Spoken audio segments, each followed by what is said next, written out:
So essentially, I had a bit of a crap childhood, lots of abuse, and at that point, I would have developed beliefs like I'm not good enough, I don't deserve anything nice, I don't deserve love, all of those things.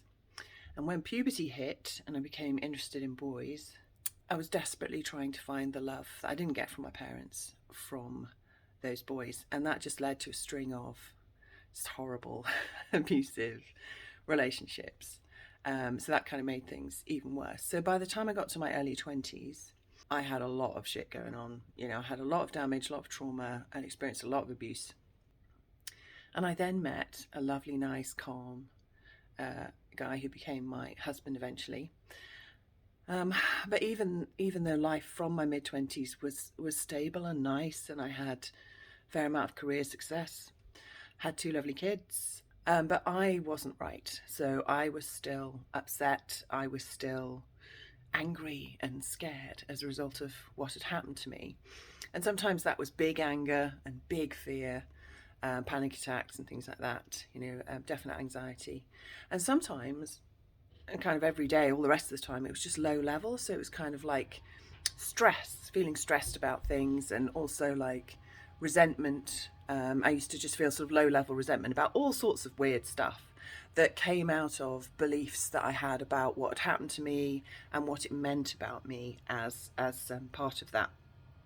So I was left with all these negative emotions, and the beliefs I had were things like I can't ever look nice in the street anymore because something bad might happen to me. I might get attacked again. So I was kind of still running those beliefs and behaviours. So I did work really hard on it. I did all sorts of therapy over the years. I did CBT, talking therapy, hypnotherapy, and various different cycles of those things. Read loads of self-help books. And therapy is great for giving you insight into what's happened and sort of helping you to either deal with the damage, or if you don't feel able to, you can just kind of put it in a box somewhere.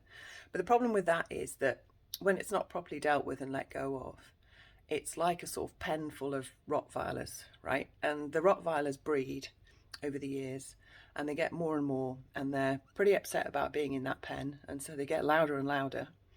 And this is what people find, is you can't just leave things behind in time if it hasn't been sorted out properly.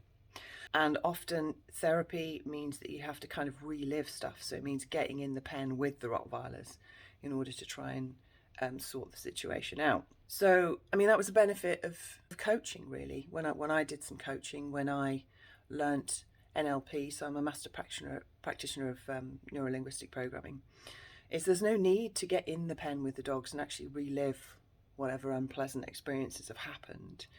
It's about just finding the gate that will open the pen and allow those dogs to go away. And I'd say that was the sort of the three things that NLP coaching gave me, was being able to actually let those dogs out, let go of those emotions, let go of the limiting beliefs that came out of the damage, the limiting beliefs I had about myself that I wasn't good enough and those sorts of things.